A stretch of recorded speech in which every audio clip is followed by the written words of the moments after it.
Hello! I'm going to try something a little different here. First of all, in the background here you can see Agatha, right down there on the bottom, and Madeline up there on the back. It's not often that they actually appear on camera, usually you hear them in the background. Yes. They just kind of popped up there for this little video. Anyway, the point of this video is something I'm gonna try, something a little different, to try and keep the video length shorter.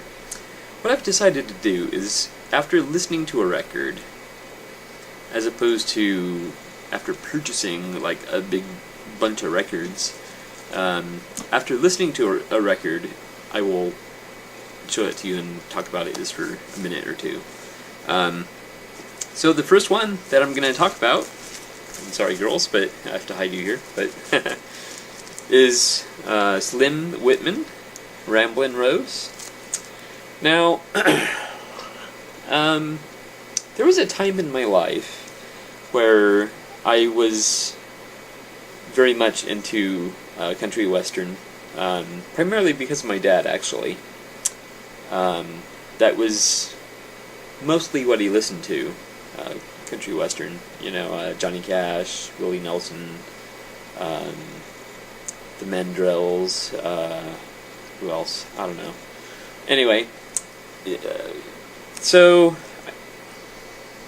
I'm recently getting back into country music after, you know, going through a phase where, you know, it was not cool to listen to country music. But this record just caught my eye, and I was like, you know, this is pretty cool. It's kind of retro, and it reminded me of my old days listening to country western on 8 tracks. But this is my first. I hesitate to call it country western just because it seems a little more mainstream than that. It's not quite as twangy. So I was very pleasantly surprised. I really enjoy his voice. I would compare it to Roy Orbison.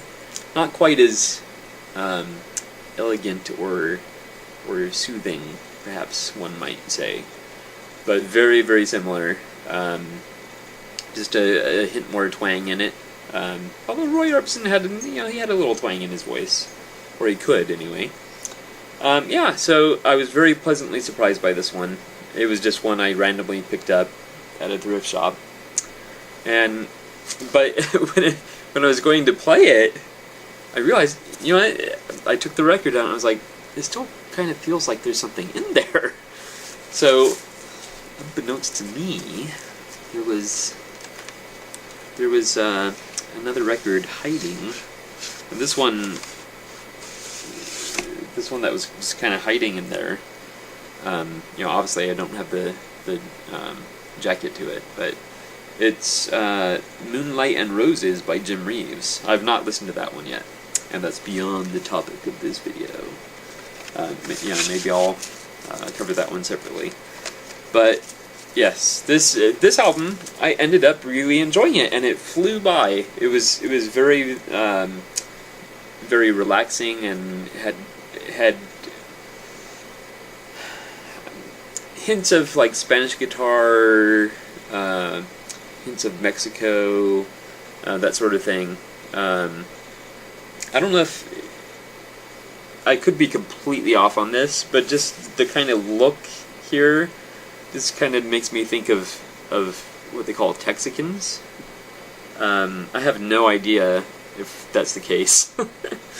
So, yeah, but I do definitely recommend this album. If you can find it on vinyl, great.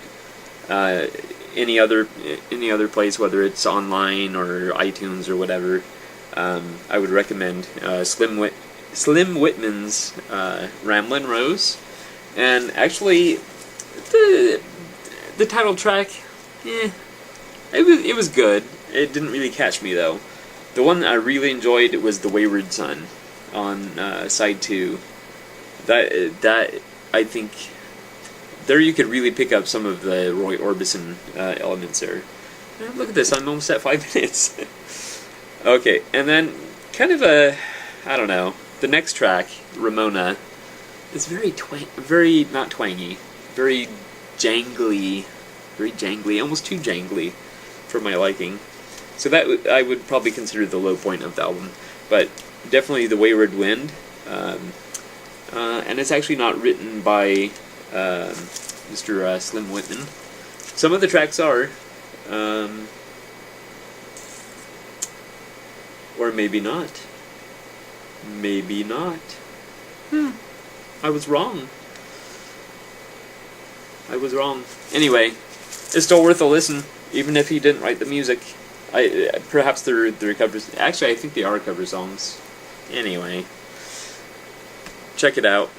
I didn't intend for this video to be this long, but thank you for watching, and I promise future ones will be shorter. Alright? Alright, so stay tuned for the next album. Thanks for watching.